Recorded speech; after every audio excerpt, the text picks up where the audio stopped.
moves us to the approval of the minutes from the May 19th meeting. Do I have a motion? I make a motion to approve the minutes of the May 19th, 2025 board meeting. Do I have a second? Second? All in favor?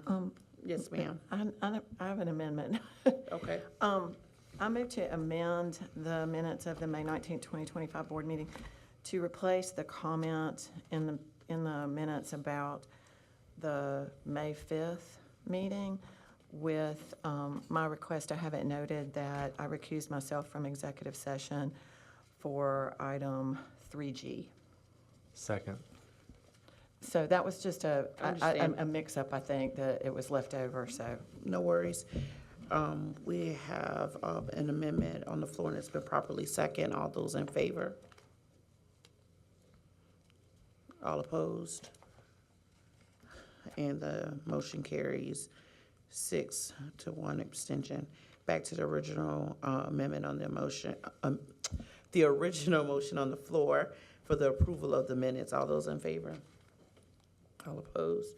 And the motion carries 7-0. At this time, that'll take us to public participation. The board welcomes and encourages public participation. We respectfully ask that you adhere to the procedures provided in Board Policy BEDH, public participation at meetings. Your comments should be limited to 3 minutes and must remain on either the topic noted on your sign-in form or a listed agenda item. Questions asked during public participation will be handled in accordance with Board Policy BEDH. Ms. Taylor? Thank you, Madam Chair. We have one speaker tonight.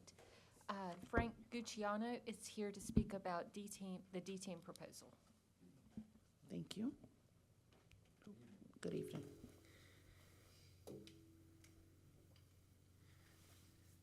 So I'm here to follow up on concerns I raised last month regarding the proposed 5th and 6th grade athletic team, particularly when our district still does not offer a district-sponsored 7th and 8th grade program for all sports categories, such as boys lacrosse. To reiterate, I fully support expanding athletic opportunities for younger students. That said, the absence of a proper middle school sports structure has created a significant developmental and competitive gap.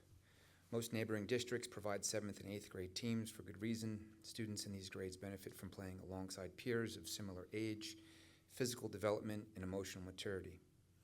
Without that options, our students are left with two less than ideal choices: sit on the sidelines or compete for positions on JV teams with 9th and 10th graders. This is not fair or developmentally appropriate solution. Beyond the obvious physical safety concerns, where 12 and 13-year-olds are often outsized and outpaced, there are serious emotional and social implications in asking them to compete and interact regularly with older teenagers, some of whom are already driving and preparing for college. This introduces a dynamic that can be intimidating, alienating, and in some cases unsafe. These high school athletic settings too early can negatively impact their confidence, sense of belonging, and love for the sport.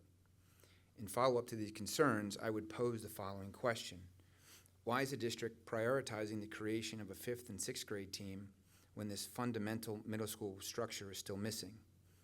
It's hard to listen to the proposal to build fields when there's a gap at the 7th and 8th grade level. If our collective goal is truly about student-centered development, it makes little sense to skip the critical middle school age, developmentally, athletically, socially, and that's the foundation students need before moving to the next level.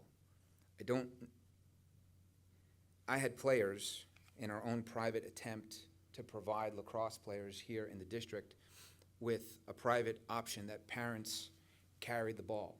We drove our students and our sons to Clover on a Tuesday night, 2 hours, one direction. It doesn't make sense. I have students who are relieved that they don't have to play against sophomores. And so if Mr. Scully is accurate in that we have the resources to provide fields and other items, then why not give 7th and 8th grade boys in our district, both at Dutch Fork and here at Chapin, why not give them a team and find a field at an appropriate location? I think something's missing, and I think attention should be given to it. Thank you. Thank you.